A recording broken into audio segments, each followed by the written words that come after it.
Hello students, मैं भरत कुमार एक बार फिर से आप सभी का स्वागत करता हूं मेरे YouTube channel the maths army पर।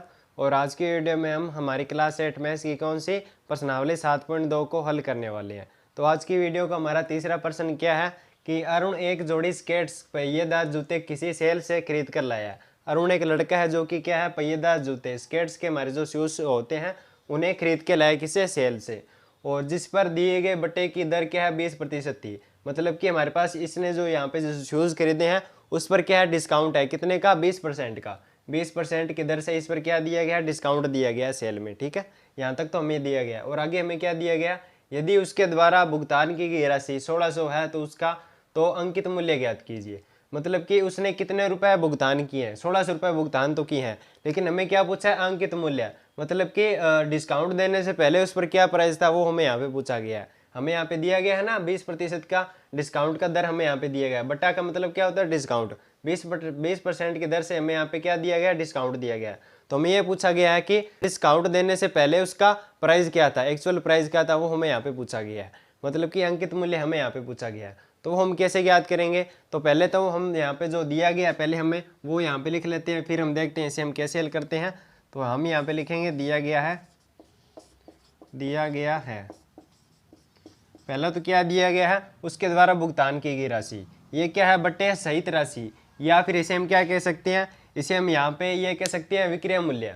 क्योंकि विक्रय मूल्य क्या होता है, वह प्राइस जिस पर कोई चीज़ हम बेचते हैं। ठीक है, वह प्राइस जिस पर हम कोई चीज़ बेचते हैं तो वो क्या कहलाता है, विक्रय मूल्य कहलाता है। मतलब कि उसने अरुण ने ये कितने रुपए में खरीदा है, 1600 रुपये में खरीदा है। तो ये क्या हो जाएगा हमारे लिए, यहाँ पे ये क्या हो जाएगा, विक्रय मूल्य हो जाएगा। क्योंकि दुकानदार किस प्राइस में बेच रहा है वो क्या होता है, विक्रय मूल्य होता है। मतलब कि 1600 रुपये हमें यहाँ पे क्या दिए गए हैं, विक्रय मूल्य दिए गए हैं। तो हम यहाँ पे लिख लेते हैं विक्रय मूल्य, हम यहाँ पे लिख लेते हैं विक्रय मूल्य, या फिर इसे आप एक और भी नाम देख सकते हैं, बट्टे सहित राशि, क्योंकि इस पर डिस्काउंट लगा हुआ है, इस पर डिस्काउंट लगा हुआ है। ठीक है, और हमें डिस्काउंट लगने से पहले हमारे पास जो राशि थी, मतलब कि इसका एक्चुअल प्राइस था, वो हमें यहाँ पे पूछा गया है।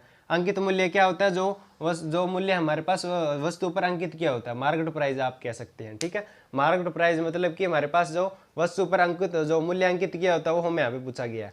और फिर इस पर हमारे पास दुकानदार ने 20% की डिस्काउंट दे दी है। ठीक है, मतलब कि इसका प्राइस अब कम हो गया। इस प्रकार से हमें यहाँ पे पूछा गया, मतलब कि डिस्काउंट देने से पहले उसका मूल्य क्या था वही हमें यहाँ पे पूछा गया। तो वो हम कैसे याद करेंगे, तो हमें यहाँ पे दिया गया है विक्रय मूल्य कितना, 1600 रुपये। और हमें क्या दिया गया है, और हमें दिया गया यहाँ पे बट्टे की दर, बट्टे की दर मतलब डिस्काउंट की रेट। तो बट्टे की दर हम यहाँ पे क्या लिखेंगे, बट्टे की दर भी हमें यहाँ पे दी गई है, कितनी है, 20% है। बिल्कुल ये आसान सा सवाल है, बस आप थोड़ा इसे ध्यान से समझ लीजिए। ठीक है, बट्टे की दर हमें दी गई है 20%। तो अब हम यहाँ पे क्या मान लेते हैं, माना हम इसका अंकित मूल्य मान लेते हैं। एक बार प्रिंटेड वैल्यू मतलब कि मार्केट प्राइस हम एक बार के लिए मान लेते हैं। माना अंकित मूल्य कितना है, अगर अंकित मूल्य मान लिया हमने कितना हो, 100 हो। अंकित मूल्य एक बार के लिए हम मान लेते हैं कि कितना है, 100 है। ठीक है, यहाँ तक तो आपको क्लियर है। तो विक्रय मूल्य कितना होगा, अंकित मूल्य अगर हमने मान लिया 100 है तो विक्रय मूल्य क्या हो जाएगा, इस पर हमारे पास यहाँ पे डिस्काउंट की रेट है कितनी, 20%। मतलब कि इसमें से 20% को हमें यहाँ पे घटाना पड़ेगा। डिस्काउंट का मतलब क्या है, हमारे पास यहाँ पे प्राइस कुछ कम किया गया है। डिस्काउंट देने का मतलब क्या है, हमारे पास जो एक्चुअल प्राइस होता है, जो हमारे पास वस्तु पर हमारे पास जो रेट हमारे पास यहाँ पे जो अंकित किया होता है। ठीक है, हमारे पास जो वस्तु पर रेट होता है उससे कुछ कम प्राइस करना। ठीक है, मतलब डिस्काउंट का मतलब तो यही है, मतलब कि हमें वो वस्तु कम प्राइस में देना। तो उस पर कितना डिस्काउंट दिया गया, 20% डिस्काउंट दिया गया। तो विक्रय मूल्य हो जाएगा हमारे पास यहाँ पे 100 माइनस 20। तो यहाँ पे आ जाएगा विक्रय मूल्य 80 रुपये। 20 मैंने क्यों माइनस किया, क्योंकि 20% की क्या है, डिस्काउंट की रेट है। 100 का 20% कितना होता है, 100 का 20% कितना हो जाएगा, तो ये तो होता है 20 रुपये। 100 का 20% कितना होता है, 20 ही होता है। तो मैंने इसको 20 यहाँ से इसके माइनस कर दिया, तो मतलब कि कितना आ गया, 80 आ गया। हमने ये माना था कि अगर अंकित मूल्य मार्केट प्राइस कितना है, 100 रुपये है, तो विक्रय मूल्य कितना हो जाएगा, डिस्काउंट रेट इसमें से घटा देंगे, मतलब कि 80 रुपये। ठीक है, ये बात यहाँ पे है।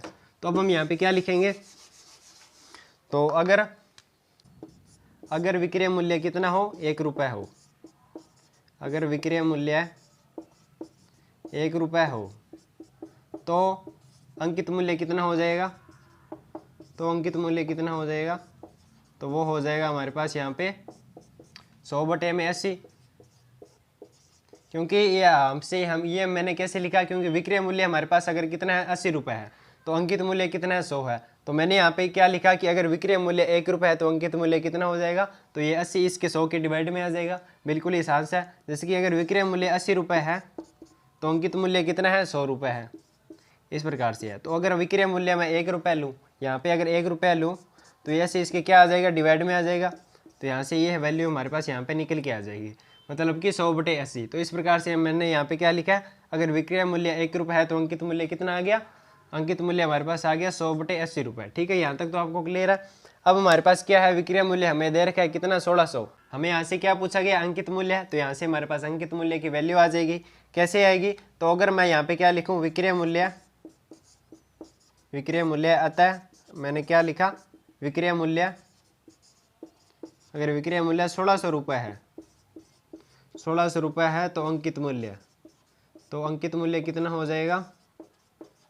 तो अगर 1 रुपये विक्रय मूल्य है और अंकित मूल्य हमारे पास ये आ गया 100/80। अगर 1 रुपये विक्रय मूल्य है, ठीक है, तो अंकित मूल्य कितना है 100/80 है। तो अगर अब मैंने यहाँ पे क्या लिखा है, अगर विक्रय मूल्य 1600 रुपये है तो अंकित मूल्य कितना हो जाएगा, मतलब कि मल्टीप्लाई में 1600 कर देंगे हम, तो 100/80 इसके मल्टीप्लाई में क्या आ जाएगा, 1600 आ जाएगा। यहाँ से इसे सॉल्व करेंगे हम, तो 1 0 से 1 0 ये कैंसिल, ठीक है। तो यहाँ पे हमारा बच गया 8 का, फिर यहाँ पे जाएगा 20 पर, 1 0 तो 1 0 यहाँ पे ये हमारा कैंसिल हो गया, ठीक है, ये वाला 0 हमारा यहाँ पे कैंसिल हो गया। इस प्रकार से यहाँ पे बच गया 20, ठीक है। 20 का 100 से मल्टीप्लाई मतलब कि 2000 रुपये। तो इसका आंसर हमारे पास यहाँ पे क्या आ जाएगा, 2000 रुपये। ये हमारे पास क्या आ गया, अंकित मूल्य आ गया, वही हमें यहाँ पे पूछा गया था। मतलब कि डिस्काउंट देने से पहले हमारे पास यहाँ पे जो शूज थे जो कि अरुण ने खरीदे थे, उस पर कितना रुपए लिखा हुआ था, कितना था 2000, जो कि क्या अंकित मूल्य हमारे पास क्या आ गया, 2000 आ गया। वही तो हमें यहाँ पे पूछा गया था। ये मैंने कैसे ज्ञात किया, तो हमें यहाँ पे क्या दे रखा था, हमें यहाँ पे दे रखा था विक्रय मूल्य, मतलब कि अरुण किस प्राइस में वो शूज खरीद रहा है, वो हमें यहाँ पे दिया गया था। कितना दिया गया, 1600 रुपये। मैंने यहाँ पे लिख दिया विक्रय मूल्य 1600 रुपये। अब हमें और क्या दिया गया था, डिस्काउंट के रेट हमें दी गई थी, बटे की दर हमें दी गई थी 20%, तो 20% हमारे पास यहाँ पे है।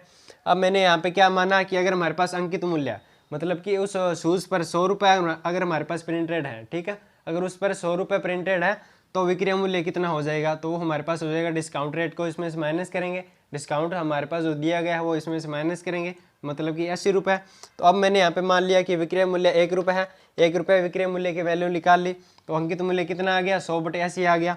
तो अब मैं यहाँ से क्या ज्ञात करना चाहता हूँ, अब मैं यहाँ से विक्रय मूल्य 16000 है, 1600 है, विक्रय मूल्य कितना है 1600 है, तो अंकित मूल्य मैं यहाँ पे ज्ञात करना चाहता हूँ। तो 1 रुपये के लिए तो ये है, 1600 रुपये के लिए कितने आ जाएगी, मल्टीप्लाई में 1600 कर देंगे, मतलब कि अंकित मूल्य कितना आ गया, 2000 आ गया। तो इसका आंसर हमारे पास क्या हो जाएगा, 2000 हो जाएगा। इस प्रकार से आपको ये प्रश्न आसानी से हल कर लेना है, ठीक है दोस्तों। आई होप कि आपको ये प्रश्न आसानी से समझ में आ गया होगा, और आगे की वीडियो में हम इसके बाकी के प्रश्नों को हल करने वाले हैं। और इस वीडियो से रिलेटेड अगर आपका कोई डाउट है तो आप हमें कमेंट में ज़रूर बताएं। और आज की वीडियो में बस इतना ही, मिलते हैं नेक्स्ट वीडियो में, तब तक के लिए बाय बाय।